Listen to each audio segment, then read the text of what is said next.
Hello guys, तो नमस्कार, फिर से स्वागत हमारे न्यू ब्लॉग हमारे यूट्यूब चैनल हर एक वीडियो अलग अलग टू में। गाइस, तो छठ पूजा आ गया है। इसी छठ पूजा की तैयारी में मैं अपने गांव के पोखरा पे जो तैयारी चल रहा है उसको मैं दिखाता हूं कि किस तरह तैयारी हो रहा है, कितना अच्छा तरीका से हो रहा है।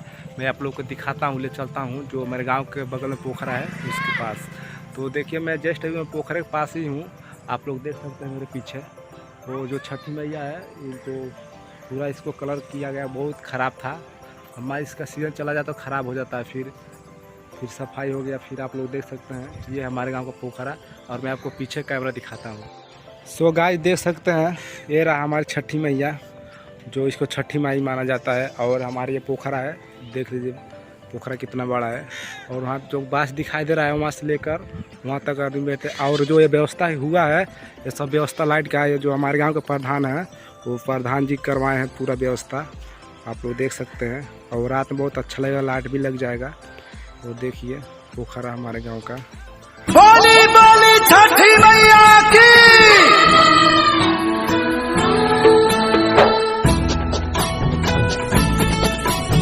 ए जी, हर बार तो हमनी के छठ गा बजा के एक तरीका से करबे करेनी जा।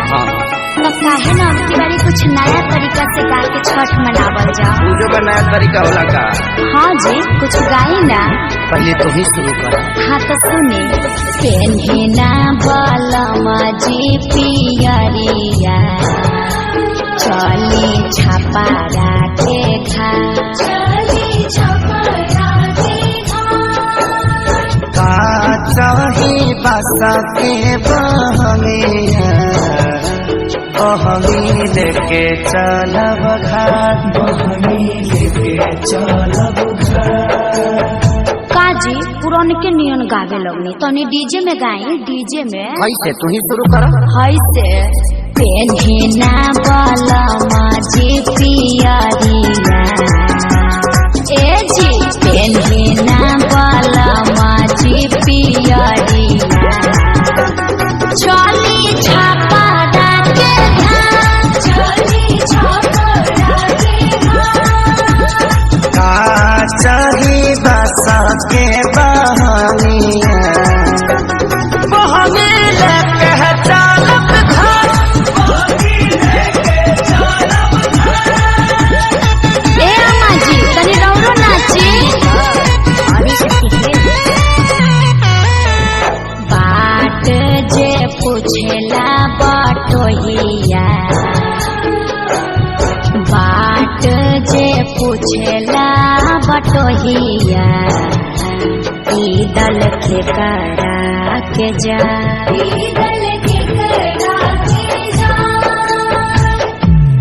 तू तयार हवे रे बटोहिया, तू तयार होइबे रे बटोहिया, ईदल छठी माई के जाय, ईदल छठी माई के जाय, का चाही बसा के। तो गाइस, तो देखिए जितना व्यवस्था है और जो अंदर बास खड़ा है पूरा लाइट लगा है, सब प्रधान करवाए हैं। हमारे गांव के प्रधान जो है वो सब व्यवस्था किए हैं। और जो माननीय हमारे प्रधान नागेंद्र जी है, ये हमारे गांव का प्रधान है। और मैं आप लोग को यहाँ से उधर तक मैं दिखाता हूँ जितना बना छठी माई, और आप लोग देख लीजिए। अर्घ के बेरा बीतल जा, पेन्ही नारी सबके पापा पियरिया, गौरा घाटे पहुँचा, मम्मी हम चली छठी घाट से पलाका छोले। अरे तू क्या करे जइब? पराका फोड़ के हमारे सारी जरइब, मरब एक छठी घाटे करबे डरामा, ओही जा हो जाई बाबा, ओही जा हो जाई बाबा। यार पापा से बोल, मम्मी मारने की धमकी दे रही है। पापा साफा आतंकवादी होगा, काहे लाइक लगे डरोले बड़ला?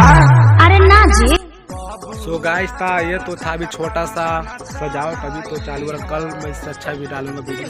तो हमारे वीडियो को लाइक शेयर कीजिए, सब्सक्राइब कीजिए।